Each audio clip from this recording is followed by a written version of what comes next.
Welcome, everybody. Welcome, patrons, back to Dark Souls 2 here on Rage Select. You people know who we are. Yep. You know what we're about. And today, John, I think we have a really interesting episode lore-wise to do. But first, we've got just a couple things that we need to take care of before we get started. Like so spinning in a circle. Spinning in a circle until you throw up. Kind of circles.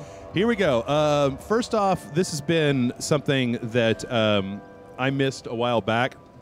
It's not entirely necessary, but I just figured, this episode, Aldia's Keep, is a little bit short, so I might as well just do a couple of pickup things. So you remember this place, right? This is where we fought the Prowling Mages? Yeah. I didn't know this for a long time, but you know how we've got 9 Estus Flask shards? Yes. There's 12 total in the game. Oh. And here is number 10.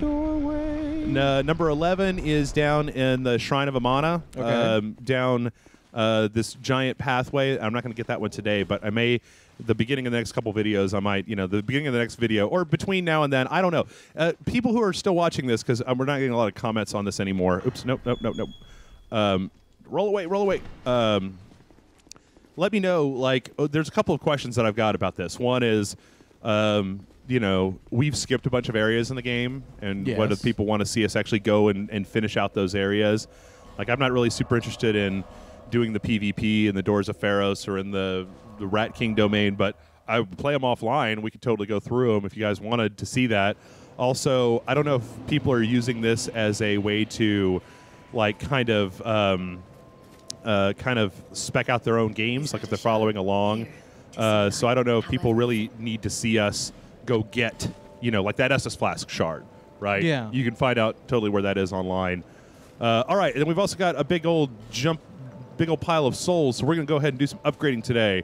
Get up to 15 so that we can use Avalon. We're going to up our vitality a little bit so that we can carry Avalon.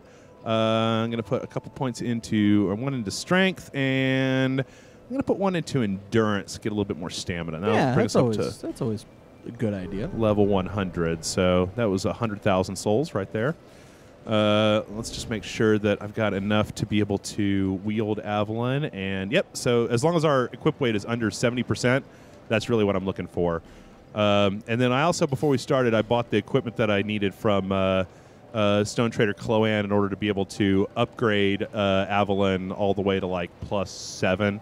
So I'm going to do a few upgrades here before we leave as well. Wait, where's my chime? Chime. I know I'm just passing. Oh, there it is. Okay. Any of these really matter? No. Okay, fuck it. All right, so let's go on over to Flame McDuff and do some upgrades, and then we'll be on our way to Aldia's Keep.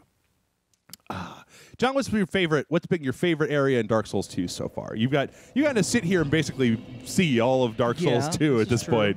Well, it's weird because I'm a little bit torn. Yeah. There's a part of me that's really like the lore that you've explained of the old Iron King and stuff like that. So I kind of like that area because of it. Yeah. But mostly it's just from a lore standpoint. Yeah.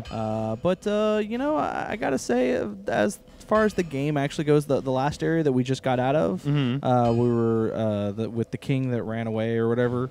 I always forget his name. Vendrick? Vendrick, thank you. That one I actually have really liked that entire thing. I really enjoyed playing through that. Oh, the Undead Crypt and the Shrine of Amana. Yeah. That's a really cool set of areas. And Tower Shield, we can get that up to +5. You know what? I'm going to go ahead and just buy some more Titanite. And no reason to reinforce. No reason to keep that. Oh, I can put up to, I like +7. +7's my jam. Okay. Because you can buy all the stuff for +7 except for the large Titanite chunks. All right. And then let's go ahead. I think I got one ring that needs repairing. All right. With that, we should be good to go. So now we have Avalon. Look at that. Look at this motherfucker. Look at this beast. Look at that thing. Bam. And it shoots 3 crossbow bolts. Whatever you... Oh, shit. I forgot to buy crossbow bolts. Damn it. Well, there's always something. There's always something. Okay, let's go buy some crossbow bolts real fast. Sorry, I didn't mean to have... I forgot my other character that I was practicing on this beforehand. I'd already gone and bought a bunch of crossbow bolts before we did this, so I just need to go grab some real fast. Hopefully we have the ability to, we can afford to buy said crossbow bolts. Yeah, I got 19,000 souls. I have enough for some. I really hate coming at this guy from this particular direction because these guys are always just standing at the very top of the Yeah, thing. but you seem to handle it pretty well. All right. So I do have to say, just a brief aside here. Yeah, I don't really even care. Just eat a bag of them, huh? That I got last week. The DLC for the Crown of the Old Iron King came out. Yeah. I did not really enjoy it all that much. I thought that it was, compared to the first DLC, Crown of the Sunken King, I thought it was kind of weak. It didn't really explain that much more in the lore. I don't know. Maybe I just haven't. Maybe I need to wait for the people to suss out the secrets of what's going on there. But I expected more about the lore of the Old Iron King, and I didn't really get all that much. So just go ahead and buy a couple hundred of these. Well, that sucks. Yeah, the first one with the Shulva Sanctum City or Sunken City seemed to have a lot more information, which I really enjoyed quite a bit more. All right, so one of the cool things about Avalon that I'm not actually going to really use is that Avalon has 2 fire modes. Here, I'll just shoot one of these guys and then run away like a bitch. So here's Avalon. Bam, bam, bam. Bam, bam, bam. Oh, he's blocking. It's got a, if you miss, it's got a pretty high. Okay, fuck you. I'm just gonna pay attention to this. It's got a, it takes up a lot of stamina shooting all 3 of those bolts, so you kind of want to make sure that you're hitting stuff. But it's nice to have that kind of three hits real quickly in a row. Also, with Avalon, the heavy attack, which I don't know if it's like this for all crossbows. Somebody in the comments can say, but you have 2 slots to equip crossbow bolts into. Yeah. So the heavy attack on Avalon actually fires the other slot crossbow bolts. So you could have like dark bolts in one slot, and you could have like lightning bolts in the other slot, and switch between them as necessary. Oh, that's actually pretty handy. Yeah, and in fact, it makes the idea of having the 2 Avalons, 1 Avalon in each hand, with 4 different bolts for whatever the occasion is, a lot more interesting, because you could have like fire bolts, you could have lightning bolts, you could have dark bolts, and you could have, I don't know, like poison bolts or something like that. Huh. So that is kind of an interesting. I've never really used. I mean, this is the first time in this playthrough that I've really ever dug into crossbows and bows.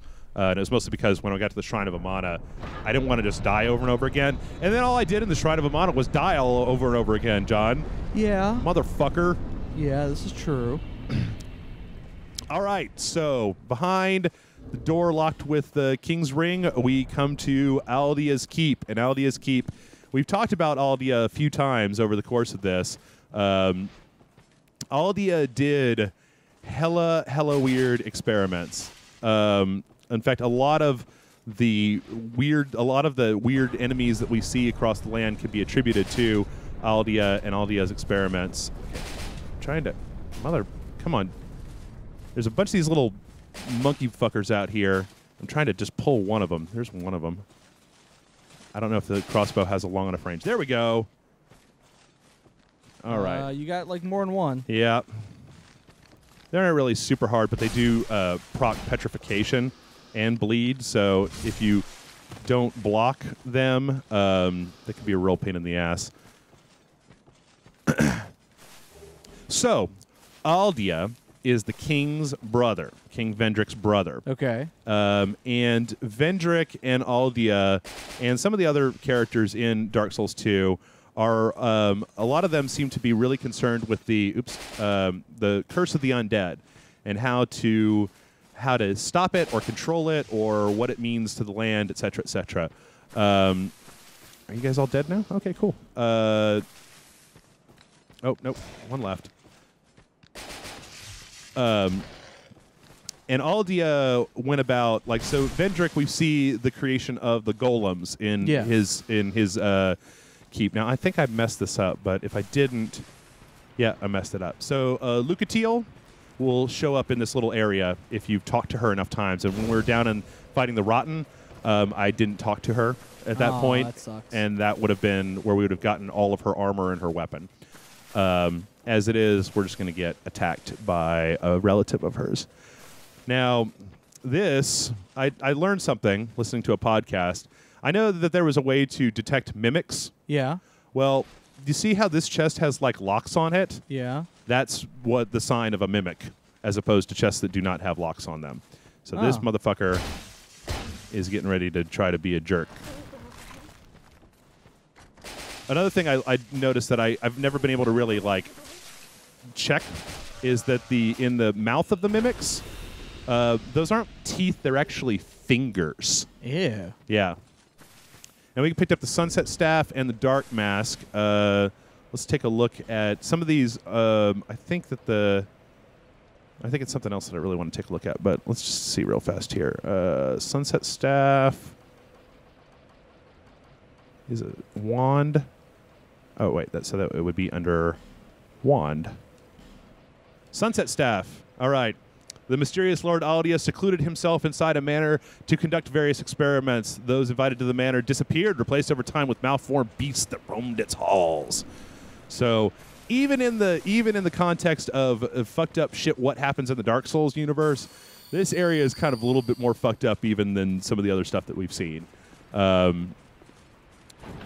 because of Aldia and his garbage. And then what was the other one that I picked up? That was the mask. Yes. Which is... Which one was it? All right, fuck it.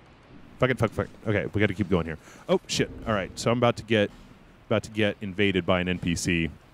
And this is because we didn't talk to what's-her-name enough times? I don't know. I think it happens regardless. Oh, okay. I'm not entirely sure, though.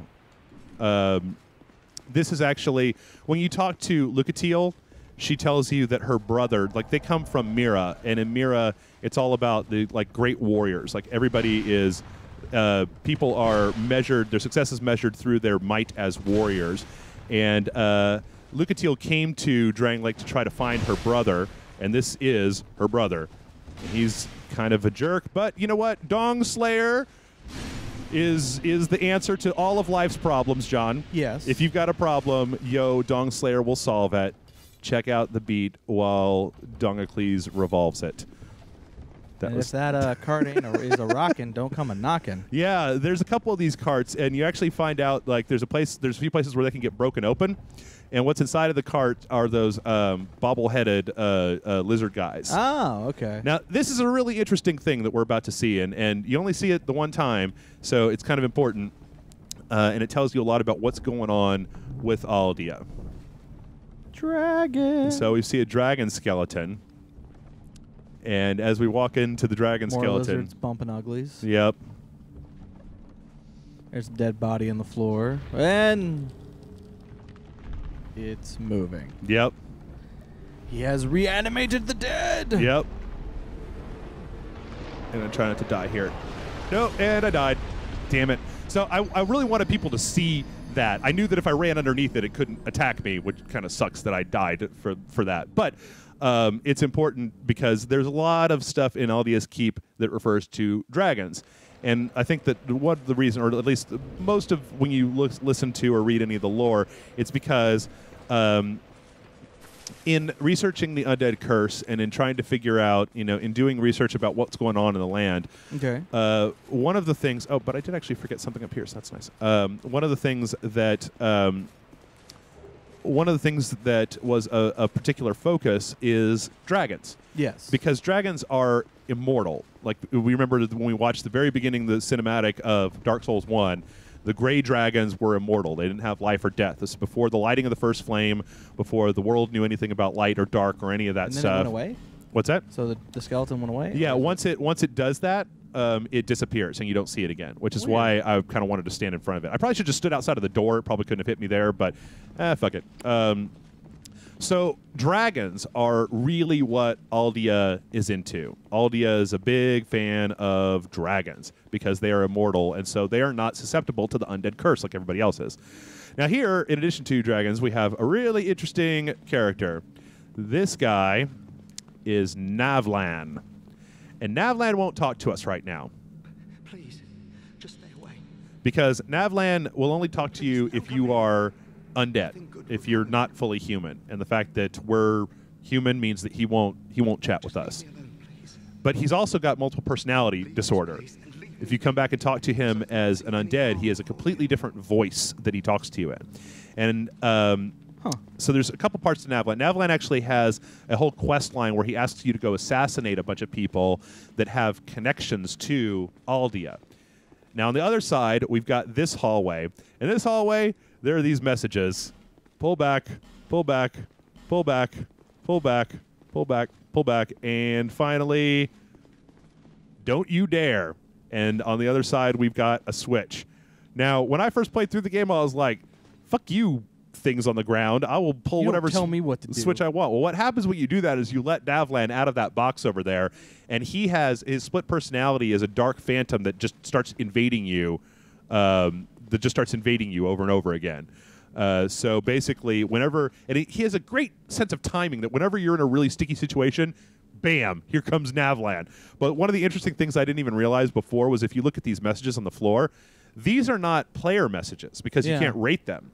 This is actually like the programmers for the game From Software put in these fake player messages that you can see even when you're offline telling you not to do this, which is kind of interesting. But yeah, Navlan is a sorcerer, and we'll get a spell a little bit later on. The description tells us a little bit more about him. But when you talk to him as the undead, he asks you to go murder a bunch of people and to bring you their souls, bring him tokens from them. You can actually get all those tokens by just buying them or talking to the characters. But he obviously has a problem with Navlan. And if you look, or with Aldia, if you look closer at Navlan, you'll actually see that he has blue skin and red eyes. And so there's one school of thought that says that he is Aldia. Oh, dude, are you ever going to fucking... Okay. That he was one of Aldia's experiments. That Aldia was trying to make a finito, an artificial finito, like we saw in the Undead Crypt. Okay. And that Navlan is the reason for that. I don't necessarily personally believe that because I think Navlan has more of a backstory than that. But it's an interesting thing to think about. Another interesting thing is when you start looking at this area, you see that these guys are coming out of shields the exact same way that we saw in the Mirror Knight fight, or the Looking Glass Knight. Yeah, I was actually just thinking about that. So it's interesting to think that like the Looking Glass Knight's shield was probably constructed by Aldia in his experiments. And so we're seeing these are either like prototypes or a mass production version that were just hung up on the walls, and they do the same thing that the Mirror Knight's shield does in the fight, summoning phantoms in to screw you up.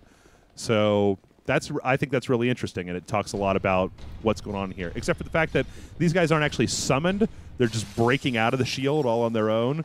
Let's see if I get a backstab on this. There we go. That's what I was looking for. So once you know a little bit about Aldia, you'll start to see his footprints, his handiwork, essentially all over Drang Lake. The results of his experiments are everywhere. Okay. And some of them are really useful, but they're all pretty fucked up. So we already know that he's interested in dragons, right? Yeah. We know Aldia is interested in dragons. We also have, let's see, one of these assholes. I hate these guys.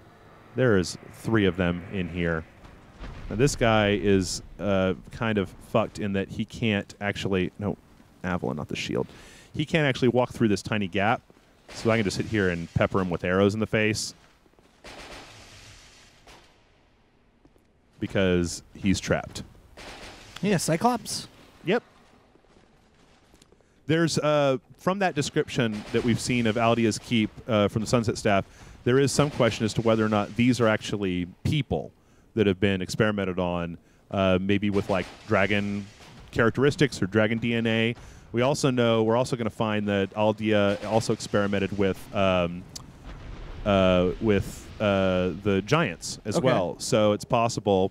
The dragon acolyte. Okay, now this is actually interesting because the dragon acolytes are inside of here, and this mask is a really interesting mask. Kind of looks like a cosmonaut to me, but the description on it Several of the greatest minds converged in Aldea to weave strange new rituals, but rumors suggest that during the course of their work, their thoughts were not their own. The nebulous face of the mask is designed to deflect the ire of ritual sacrifices. So this is what the people who work in Aldea's Keep, the kind of acolytes, this is what they wear, partially to deflect ire at their person from the sacrifices that they're being forced to make. And also, there's also a question about whether Aldea is able to do mind control, right? That's what that was implying, that whether or not their will was their own. And we see more. We're going to see more evidence of mind control at the very, very end of this particular spoke that we're looking at. I'm not actually going to fight this lizard because he's just a jerk, and he's easy, and I don't really need any of his souls. But what I will do is I wanted to point something out that I talked about before. So you remember when I was talking about how the eyes on these guys are not eyes? Well, look below. You can see really clearly on this guy that those are like fake to fuck with predators, and those are the real eyes of these lizards below. Yeah. Now we can also see from this that Aldea is interested in dragons, and he's also interested in making stuff bigger than it once was. Yeah. Dude's a little crazy. Mm-hmm. He's also really, really interested in dragons. Really interested in dragons. And I'm going to use a Pharaoh's Lockstone here, which I don't normally use those a whole lot, but this one is nice because it lights up this whole area. And so we can see the cages where the experiments were held. Strangely, crazy. If you piss off any of these guys, they can just break out of their cages, no problem. And these are the dragon acolytes. They have dragon, like kind of small dragon-headed shields, and they also use witching urns, which I think do like hex damage, thrown hex damage. Now, whether or not they're actually doing this of their own volition, or whether they're still just automatons being controlled by whatever Aldea was having them do before, is a question. So I'm also not going to dick with this guy. I do like the fact they've got these gigantic asses, though. I don't know what it is about big butts. I'm like, big cannot butts. lie. Yeah, they cannot lie. Now, in this room, we see some absinthe. We see this is where the dragon acolytes like to party down on the weekends. Yeah. Drink a little absinthe. But we also have, John, are you ready for it? The most hidden bonfire in all of Dark Souls 2. So here we are, and we got this. Is there a bonfire? I don't see. Is there a bonfire? Well, no. Okay. There's got to be a bonfire around here somewhere, right? Is it up here? I don't see a bonfire. I don't see a bonfire anywhere. Okay, let's look at these walls real fast and see if we can see anything that might clue us in. Is there anything around here? I'm not seeing anything, John. I'm not seeing anything I'm not seeing anything. Oh, well, you'd be wrong because there's totally a bonfire. Just like when you go to the bonfire screen, it'll show you the ones that you haven't lit, and I knew there was one in here because there was a slot where there should be one, and it took me forever to figure out. I had just running around jamming on the button to open up secret doors, and I think that's kind of a shitty one because they should have given you some explanation as to, or some clue that there was a bonfire there. This a giant. It's one of those Hulk dogs from Ang Lee's Incredible Hulk movie. Yes. No, these guys, remember we saw them in the sewer. Oh, that's right. That's right. They're the rats thing. The big rat monstrosities. And they are also walking around in a pit that is full of corrosive shit, which means that if we walk around in it, all of our armor will degrade. Everything degrades until it breaks, and then we'll have to go spend like $1 zillion repairing everything. Like rings, rings do take damage. It's a lot less than your weapons and armor, but everything in the game does take damage. So it's time for the Dongacles Peep Show. We're gonna take off everything. Boom! Behold the might of Maurice. Ooh, I'm Maurice. And we're gonna go ahead and pick this stuff up. What do we got? Corrosive urn. So now, does it hurt you at all to walk Nope. through that stuff? Nope. So it only damages your item. Yep. Huh. Yep. Only damages the items that you have equipped in your inventory. So you remember we had that big pool in the castle, right? Yeah. If we could have done the exact same thing. Just go in there and take off all your clothes, and it's getting hot in here, et cetera, et cetera. And you'd be fine. As long as you just, if you're anything that's equipped will take damage, but if it's not equipped, then it's fine. That is good to know. Mm-hmm. It's good knowledge. There's actually a few weapons in the game, or things that you can use in like PvP that actually do that same type of damage, and it's a real pisser because it means that when you fight somebody that they invade your game. Not only do they invade your game, which I'm not a fan of, but they're also damaging your equipment, forcing you to go back and either use some repair powder or go back to a bonfire. Now, I think that we got the other thing that I was looking for when we were in here, which is a spell. Yeah. This spell, Scraps of Life. The heretic Navlan was executed along with his entire village, and the mere utterance of his name became a crime. Some say it was because he sought to restore the banned art of resurrection. This is an esoteric spell created by Navlan, an infamous sorcerer. And even though it says awakens the souls of the non-buried dead, when you cast it, it just makes purple flames come out of the ground. So there's some people who theorize that the reason for that is because the spell isn't finished, that he'd never finished working on it. But it does lend some credence as to why Navlan would be boarded up here in Aldia's Keep, because yes. Navlan was trying to deal with resurrection, so was Aldia. So let's see, we got a couple more things to do here. More dragon acolytes. Whoa, guess what? That's what. He's like, I was just studying. Don't give me that shit, bro. You were just about to have lunch, and you just walked in and just beat the crap out. Yeah, he's like, Dragon Acolyte Steve keeps taking my turkey sandwich out of the refrigerator. That jerk. All right, what do we got here? Solve a Proud Knight. Okay, now here's another thing. What has been made very large? Remember these assholes? Oh, The beetles. Yeah. We saw them before the Shrine of Amana, and they were regular sized, and Yeah. now they are. We saw that one gigantic one in there, and my thought is that giant one was created by Aldia and then just ended up escaping and going back to where he came from. okay. Or she, or it, whatever. We also have one of these guys, an augmented undead. Remember them from below the Lost Bastille when we were on our run up to the last prisoner or whatever. I can never remember the name of that boss. Yeah. Now, these guys are interesting when you look at them and you think they sometimes drop dragon bone weapons. And so being that they're called the augmented undead, they kind of look a little bit like a cross between like a regular undead and a dragon. Like a regular undead that has been spliced into dragon DNA somehow and has gotten all fucked up because of it. Yeah. I can see that. So that's another one of our Aldia's screwing around with dragon stuff theories. All right, now we've got. I don't know if you'll believe this, John. I don't know if if you're ready for this yet. Maybe you are. Maybe. But behind this door over here that we can't open is the weapon which will replace Dong Slayer. All right. But before we go and do that, let's take a look in this room real fast. Now in here, let me go ahead and get rid of this acolyte. I was about to eat my lunch. They were all about to eat their lunch. It was just lunchtime in Aldia's Keep. Is that a table with like a hunk of meat and a knife? Yeah.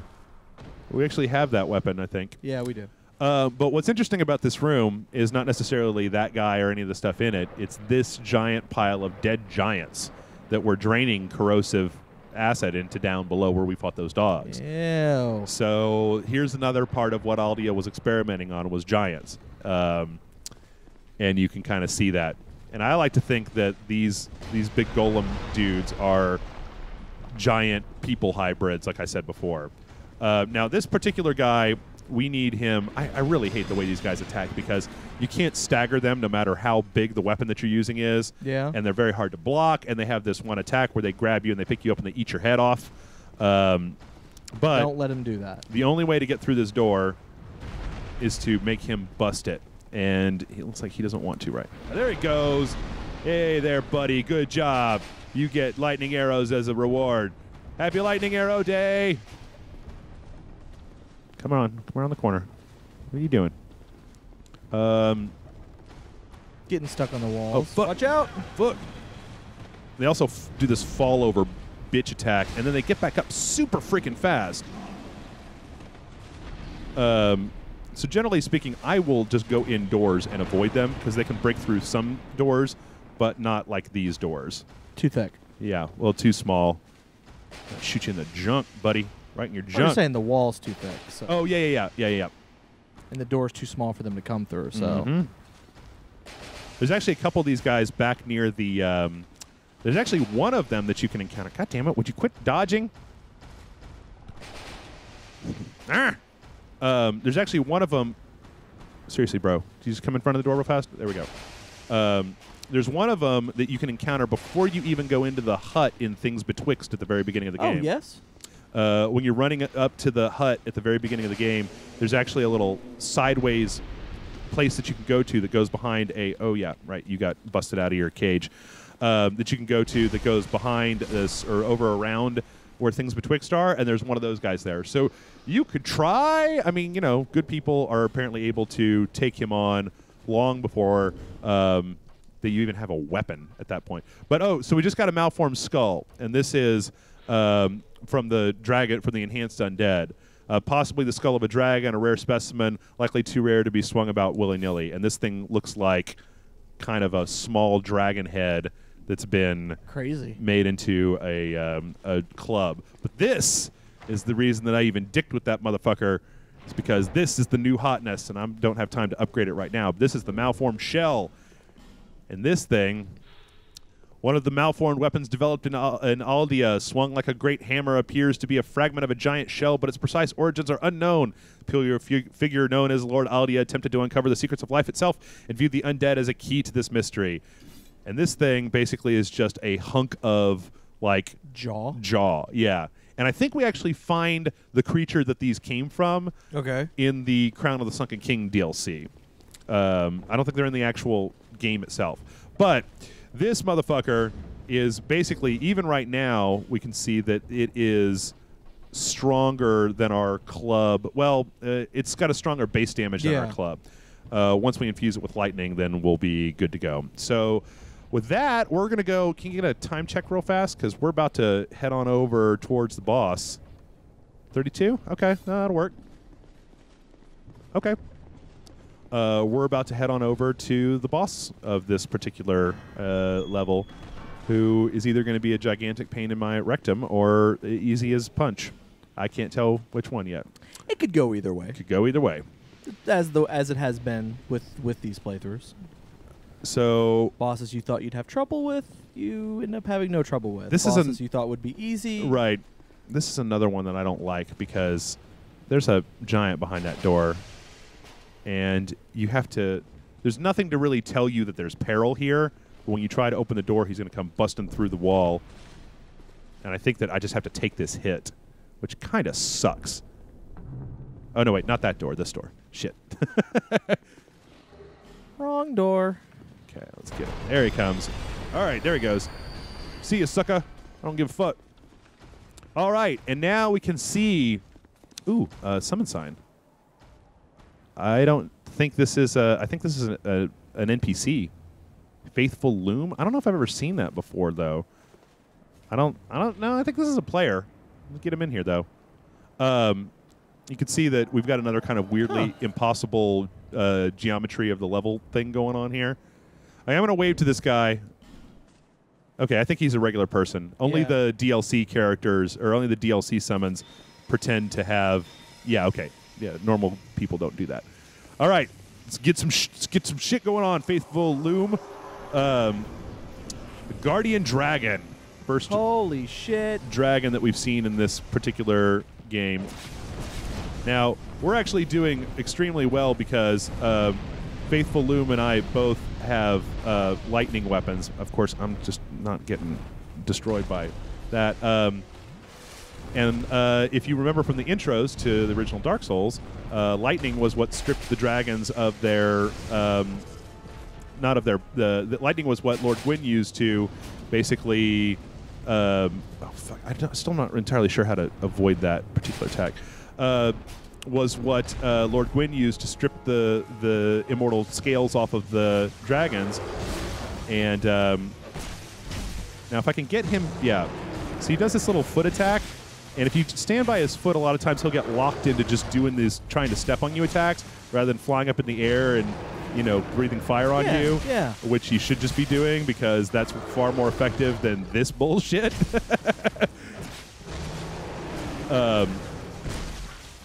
And boom! Get on, you faithful loom. That was easy as punch, man. Praise the sun. Woo, buddy. Good job. He's wearing the Dragon Knight armor, or the Elite Knight armor, but he's also got a hat on, I believe, that boosts his miracle power. So that's the Guardian Dragon. And from the Guardian Dragon, we get the Guardian Dragon Soul. And that soul says... What does it say? Soul of a dragon that guards the path to the shrine. Do the dragons watch over the land or of their own will, or are they in the grip of one of Aldia's spells? Use the special soul for blah, blah, blah, blah, blah, blah. So this is another another piece to the puzzle that says that the dragons that Aldia probably actually created dragons, recreated dragons in this world. They were probably under his control the same way that the acolytes were and things like that. Now, we already know that in Drang Lake, we have dragon knights, right? The second boss we fought or whatever was a dragon rider. Okay. And then we fought the double dragon riders in the Drang Lake Castle. Yes. So we know that there were some knights that rode dragons. We know that dragons were all extinct in the beginning of Dark Souls, but it appears that Aldia has actually managed to bring dragons back to the world. Dark Souls 1, we saw small drakes, but not actually dragons. Yes, I do remember that. There was a Werven, or there was a few in there. There was an undead dragon, but we didn't see as many that were like as big as that. Also, I didn't really point it out, John, but this is another one of those elevators that doesn't really make a whole hell of a lot of sense. Because you go way up into the sky, and if you look up in the sky at the beginning of Aldia's Keep, you don't really see anything up there. Yeah. But this brings us to one of the more impressive sights in Dragon Airy Dark Souls 2, and I kind of want the UI to go off the screen because I really like this area, and I could stand here and watch this shit because you just got these dragons. Whoa, dragons, dragons, dragons everywhere. At first, I thought that they were just going to become regular enemies, but they don't. You only fight about 4 or 5 of them, and they all try to stomp on you the same way. And oh, look! It's our favorite. Oh, look who it is. The Emerald Herald. How the hell did you get up here? Bearer of the curse. What do you got? Long have I awaited one such as you. One who might shatter the shackles of fate. Yeah. One who can set me free. Yeah. Free of what? Bearer of the curse. It was my own manifestation that led you here. Now, a lot of people... I'll let her stop. Ancient dragon has watched over I'll let her the world stop talking before I talk about that. past. Take this. Fucking finally. Fucking finally. Do not resist. The dragon welcomes you. Okay. Did she tell us to go have sex with a dragon? Nope. Kind of. So one of the interesting things that she says there is that it was my manifestation that brought you here originally. And a lot of people have taken that to mean that in the very beginning of the game, the very, very first cutscene where there's the old woman telling you that you'll go to Drang Lake is her. And that when you jump into the whirlpool at the beginning of the game, you're actually going back in time from the future to Drang Lake in a different time period. But she also gives the Aged Feather, which I really wish you got at a different, like earlier on in the game, because the Aged Feather basically lets you, it's a bonfire, it's a homeward bone. It lets you go back to whatever the last bonfire was, except that it never runs out. You can just use it forever. But the description, the child of the dragon sequestered away from the world, imagined a world of boundless possibilities from the mere sight of a feather, tells us that Shanalot is probably the child of said dragon. So, next week, we're going to take on the Dragon area, which is basically going to mean fighting a whole bunch of dragons, and we're going to learn a little bit more about dragons then. So, that's been Dark Souls 2 for this week, patrons. Hope y'all have enjoyed it, and you know what? I do want to ask people, to let us know in the comments whether they want to see us go through the DLC, whether they want to see us go through some of the optional areas. I know that there were some. I mean, I guess it's kind of a weird question because the people who stopped watching probably aren't watching, so they don't have an opinion. But the people who are watching, you know, we could go back through them, but we'd be adding like another 8 to 12 episodes to flesh out the rest of that stuff. Whereas right now, we got to go to the Dragon Eyrie. We got a few chores that we have to do, and then we're kind of at the end of the game. So we've only got 2 or 3 more episodes of just straight mainlining the end of Dark Souls 2. So, yeah, let us know what you want to see down below in the comments, and we'll see you next time. Later.